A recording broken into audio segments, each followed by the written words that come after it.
Hello everyone, this is Satpal and you are watching option seller. और आज का video है, इसमें मैं आपको बताऊंगा कि ऑप्शन सेलिंग स्टार्ट करने के लिए आपकी कैपिटल कितनी होनी चाहिए, कितना पैसा आपको चाहिए। देखिए, जो पिछला वीडियो मैंने डाला था उसमें मैंने आपको बताया था कि ऑप्शन सेलिंग आप स्टार्ट किस तरह से कर सकते हो। मैंने डिफरेंट स्ट्रेटजीज आपको बताई थी। मैंने आपको बताया था कि आपको नेकेड ऑप्शन सेलिंग नहीं करनी चाहिए, स्ट्रेटजीज़ के थ्रू आपको ऑप्शन सेलिंग करनी है। और वो स्ट्रेटजीज़ कौन सी थी ये मैंने आपको बताया था। तो वहाँ पे मैंने आपको बेसिकली ये बताया था कि एडजस्टमेंट है वो एक वाइटल पार्ट है, लेकिन एडजस्टमेंट सीखने से पहले आपको समझना पड़ेगा कि स्ट्रेटजीज़ कौन कौन सी होती हैं, स्ट्रेटजीज़ का सेटअप है वो आपको सीखना पड़ेगा। अब स्ट्रेटजीज़ का मतलब ये नहीं है कि सभी स्ट्रेटजीज़ को आपको मास्टर करना है, लेकिन वो आपको क्यों सीखनी है, क्योंकि वो एक दूसरे से रिलेटेड होती हैं। जब आप एडजस्टमेंट करोगे तो जब आप एक एडजस्टमेंट करते हो एक स्ट्रेटजी में तो वो दूसरी स्ट्रेटजी बन जाती है। तो ज़रूरी है कि आपकी ये समझ होनी चाहिए कि ये जो स्ट्रेटजी बनी है इसका नाम क्या है, क्या इसका सेटअप है, और अब इसमें मैं आगे किस तरह से प्रोसीड करूँ। तो इस वजह से स्ट्रेटजीज़ को समझना आपके लिए ज़रूरी है। तो पिछले वीडियो में मैंने आपको ये बताया था। अब आज के इस वीडियो में जैसा कि मैंने आपको बोला था कि अगले वीडियो में मैं आपको बताऊंगा कि आपके पास कितनी कैपिटल होनी चाहिए, कितना पैसा आपको चाहिए ऑप्टिमम वे में ऑप्शन सेलिंग करने के लिए।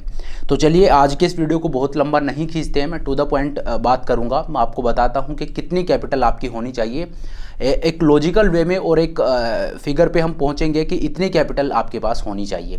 तो चलिए अब आज के इस वीडियो को स्टार्ट करते हैं। लेकिन वीडियो को स्टार्ट करने से पहले मैं आपको बता दूं, अगर आपने अभी तक ऑप्शन सेलर की ऐप को डाउनलोड नहीं किया है तो नीचे मैंने डिस्क्रिप्शन में लिंक दे दिया है, लिंक पे जाके आप ऐप को डाउनलोड कर सकते हो। तो चलिए अब आज के इस वीडियो को स्टार्ट करते हैं। तो देखिए, मैंने आपको डिफरेंट स्ट्रेटजीज़ बताई थी, तो वन बाय वन करके और उन स्ट्रेटजीज़ के लिए आपकी कैपिटल कितनी है पहले मैं आपको ये बता देता हूँ। तो सबसे पहले बात कर लेते हैं आयरन फ्लाई की। अगर आप आयरन फ्लाई को ट्रेड करते हो, जो कि एक इनबिल्ट हेज के साथ ये स्ट्रेटजी आती है, तो वहाँ पे आपकी जो मार्जिन रिक्वायरमेंट है वो आप मानिए 55 से 60 हज़ार के बीच में है। आपको 55,000 से लेके और 60,000 रुपीज़ के बीच में इतनी कैपिटल आपकी होनी चाहिए अगर आप एक लोट ट्रेड करना चाहते हो। तो ये जो चीज़ मैं आपको बता रहा हूँ, ये एक लोट का मैं आपको बता रहा हूँ कि एक लोट के लिए आपकी कैपिटल साइज़ कितनी होनी चाहिए। तो आयरन फ्लाई को अगर आप ट्रेड करते हो तो वहाँ पे आपकी कैपिटल साइज़ है वो 55 से 60,000 के बीच में होनी चाहिए। चलिए, तो अब बात कर लेते हैं दूसरी स्ट्रेटजी की। दूसरी स्ट्रेटजी है आयरन कोंडोर। आयरन कोंडोर को अगर आप ट्रेड करते हो तो वहाँ पे आपकी जो मार्जिन रिक्वायरमेंट है वो 40 से 45 हज़ार रुपये के बीच में है। 40 टू 45,000 रुपीज़ के आसपास आपकी कैपिटल होनी चाहिए अगर आप एक लोट आयरन कोंडोर का ट्रेड करना चाहते हो। एक लोट का मतलब आप समझ रहे हो ना, आयरन कोंडोर है एक 4 लेग्ड स्ट्रेटजी है। तो अगर आप सिंगल लोट एक एक लोट लेके और आप एक आयरन कोंडोर को ट्रेड करते हो तो वहाँ पे आपकी जो मार्जिन रिक्वायरमेंट है वो 40 से 45 हज़ार रुपये के आसपास होगी।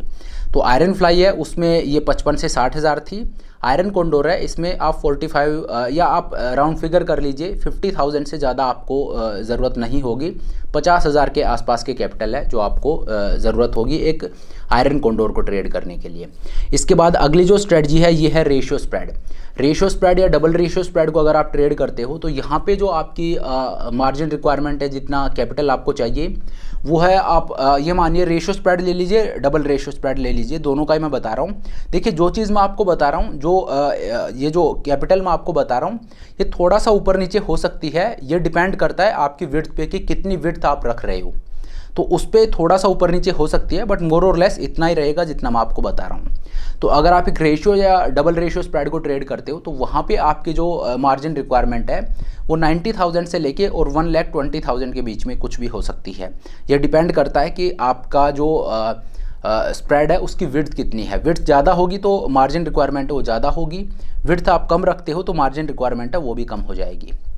तो रेशियो और डबल रेशियो के लिए जो आपकी कैपिटल रिक्वायरमेंट है वो 90,000 से लेके और 1,20,000 के भी आसपास होगी।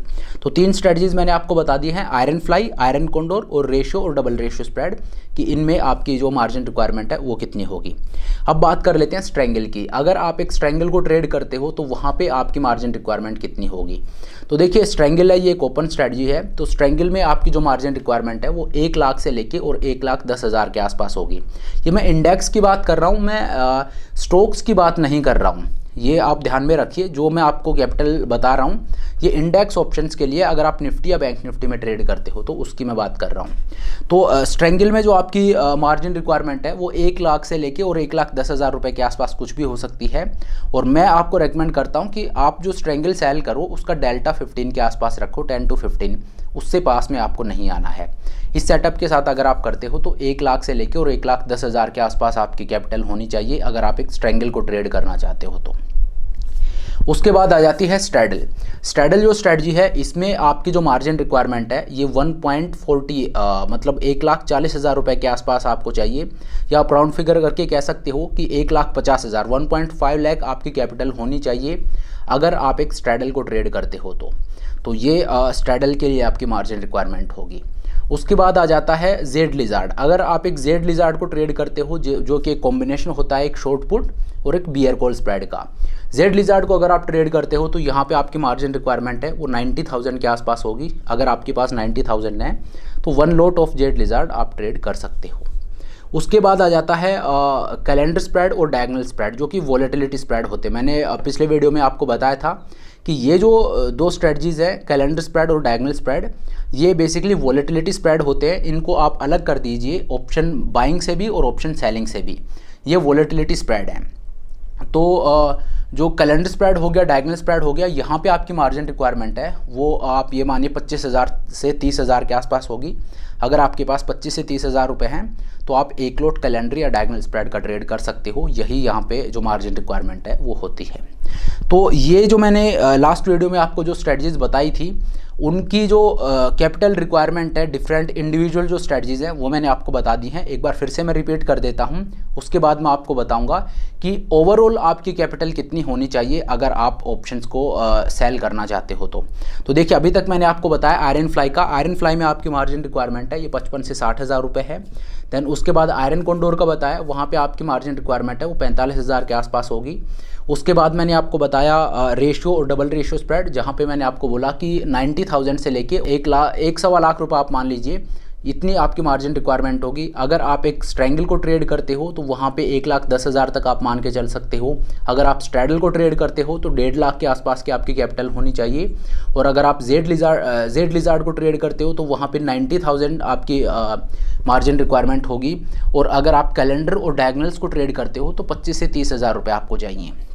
तो ये मैंने डिफरेंट जो स्ट्रेटजीज़ हैं उनमें आपको कितना पैसा चाहिए वो बता दिया है।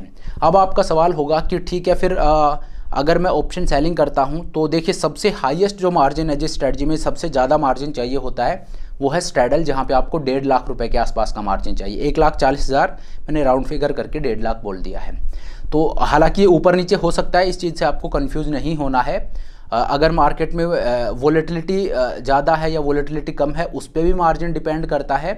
और दूसरा आपका जो स्प्रेड है उसकी विड्थ है वो कम या ज़्यादा होगी, उस पर भी डिपेंड करता है कि आपकी मार्जिन रिक्वायरमेंट है वो कितनी होगी। तो थोड़ा सा ऊपर नीचे हो सकता है, मैंने आपको लेकिन एक ब्रॉड गाइडलाइन दे दी है, इसके आसपास ये मार्जिन रहता है। तो देखिए यहाँ पे जितने भी स्ट्रेटजीज़ मैंने आपको बताई हैं उनमें हाईएस्ट जो मार्जिन है जहाँ पे आपको कैपिटल की सबसे ज़्यादा रिक्वायरमेंट होगी वो स्ट्रेटजी है स्ट्रैडल, जहाँ पे आपको 1.5 लाख रुपए के आसपास का मार्जिन चाहिए। तो अब आपका सवाल होगा कि ठीक है फिर अगर मेरे पास 1.5 लाख रुपए हैं तो मैं ऑप्शन सेलिंग कर सकता हूँ, क्योंकि बाकी जितने भी स्ट्रेटजीज़ हैं उनमें जो मार्जिन रिक्वायरमेंट है वो इससे कम ही है, हाईएस्ट इसमें है। और अगर इतना मैं मार्जिन रखता हूं तो मैं ऑप्शन सेलिंग कर सकता हूं। अगर आप ऐसा सोच रहे हो, जो कि मेजॉरिटी जो नए ट्रेडर होते हैं वो सोचते हैं, तो देखिए ऐसा नहीं है। अगर आपके पास 1.5 लाख रुपए हैं तो आपको फिर ऑप्शन सेलिंग नहीं करनी चाहिए, स्पेशली जो ओपन स्ट्रेटजीज़ हैं। अगर आपके पास 1.5 लाख रुपए हैं तो फिर आप एलिजिबल हो सिर्फ 3 स्ट्रेटजीज़ को ट्रेड करने के लिए, आयरन फ्लाई, आयरन कॉन्डोर और कैलेंडर और डायगोनल।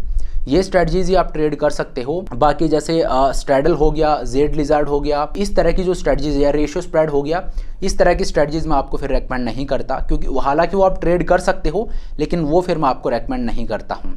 तो अगर आपके पास 1.5 लाख रुपए हैं तो फिर आप ये 3 स्ट्रेटजीज ट्रेड कर सकते हो, कैलेंडर, डायगोनल और आयरन कॉन्डोर और आयरन फ्लाई, ये स्ट्रेटजीज आप ट्रेड कर सकते हो।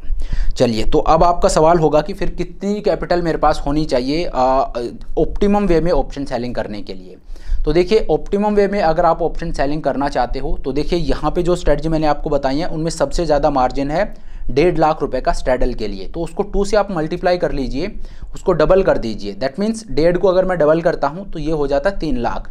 आपके पास 3 लाख रुपीज़ की कैपिटल होनी चाहिए ऑप्टिमम वे में ऑप्शन सेलिंग करने के लिए। अब आपके दिमाग में सवाल आ रहा होगा कि जब मैं 1.5 लाख में सेल कर सकता हूं तो 3 लाख कैपिटल क्यों होनी चाहिए।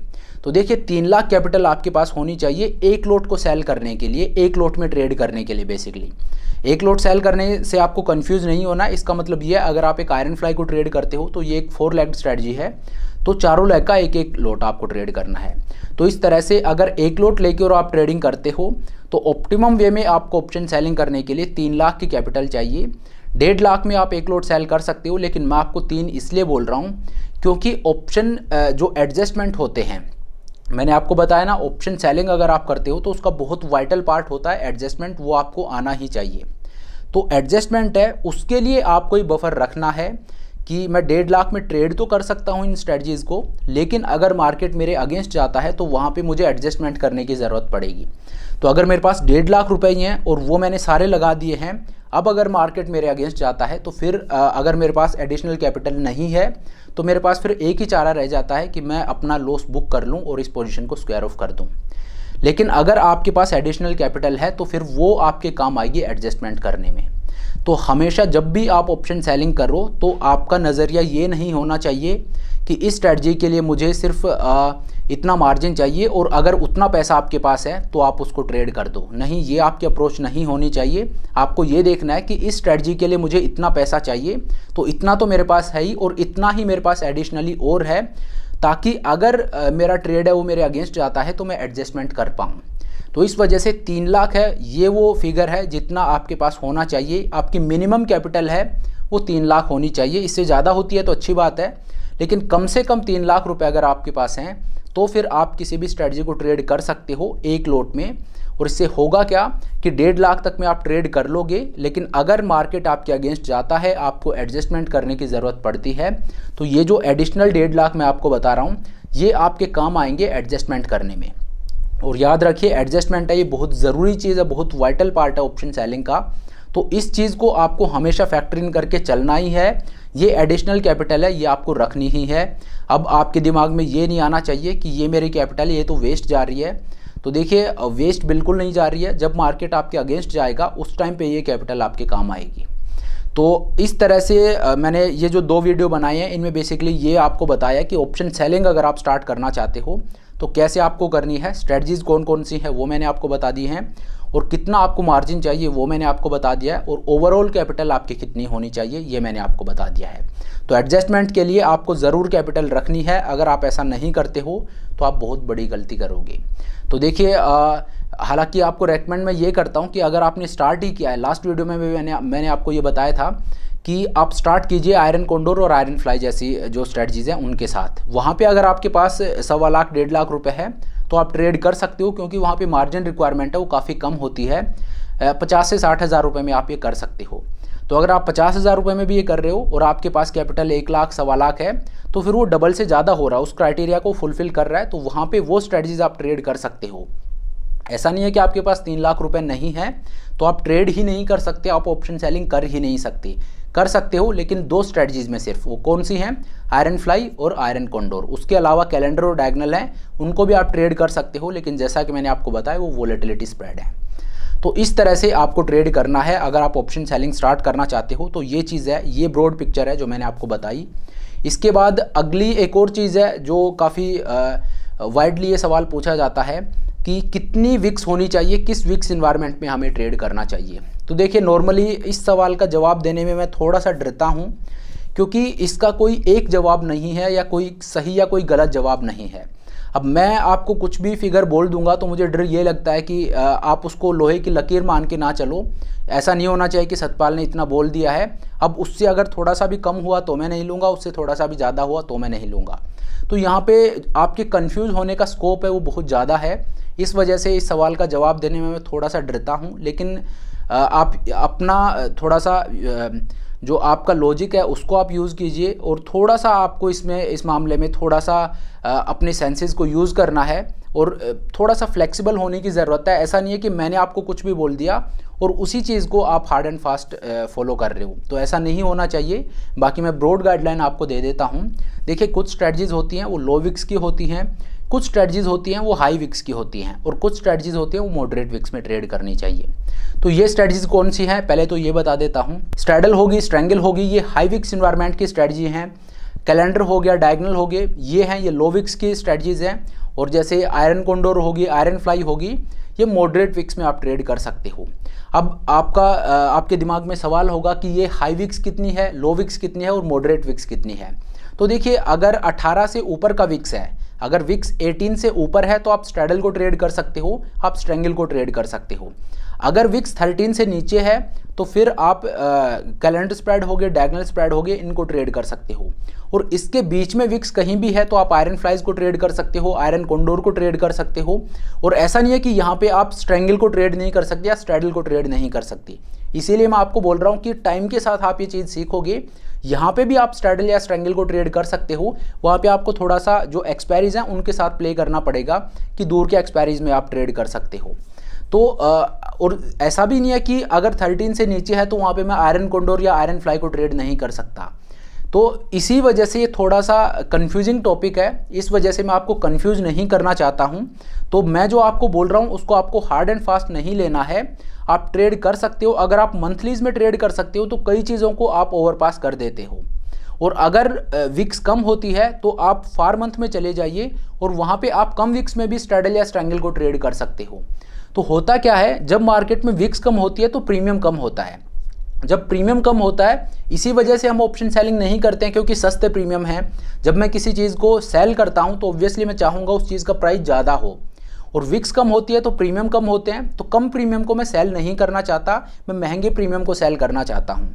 तो होता क्या है, जब मार्केट में विक्स कम होती है तो प्रीमियम कम होते हैं। उस प्रीमियम को बढ़ाने के लिए मैं क्या करूँगा, विक्स को तो मैं ऊपर नहीं ले जा सकता, तो मैं क्या करूँगा, मैं फार मंथ में जाके ऑप्शन सेलिंग कर दूंगा। उससे क्या होगा, टाइम वैल्यू वहाँ पे बढ़ जाएगी। जो विक्स की वजह से प्रीमियम कम हुआ है वो टाइम वैल्यू से मैं बढ़ा दूंगा। तो इस तरह से आप लो विक्स में भी ये जो हाई विक्स स्ट्रेटजीज है इनको ट्रेड कर सकते हो। तो थोड़ा सा कंफ्यूजिंग चीज़ है, ये टाइम के साथ आपके समझ आएगी। जब आप ऑप्शंस को ट्रेड करना स्टार्ट करोगे तो विक्स है वो कोई ऐसी चीज़ नहीं है कि मैंने आपको एक फिगर बता दिया और उसी पे आपको स्टिक रहना है, क्योंकि वो सही तरीका भी नहीं है। इसी वजह से इस चीज़ को मैं इतना डिस्कस नहीं करता। लेकिन वैसे ब्रॉडली मैंने आपको बता दिया है कि 18 से ऊपर का विक्स है वो हाई विक्स इन्वायरमेंट होता है, 13 से नीचे का है ये आप लो विक्स मान के चलिए, और बीच में है ये मॉडरेट विक्स इन्वायरमेंट है। तो उसके अकॉर्डिंग आप अपनी स्ट्रेटजीज को प्लान कर सकते हो।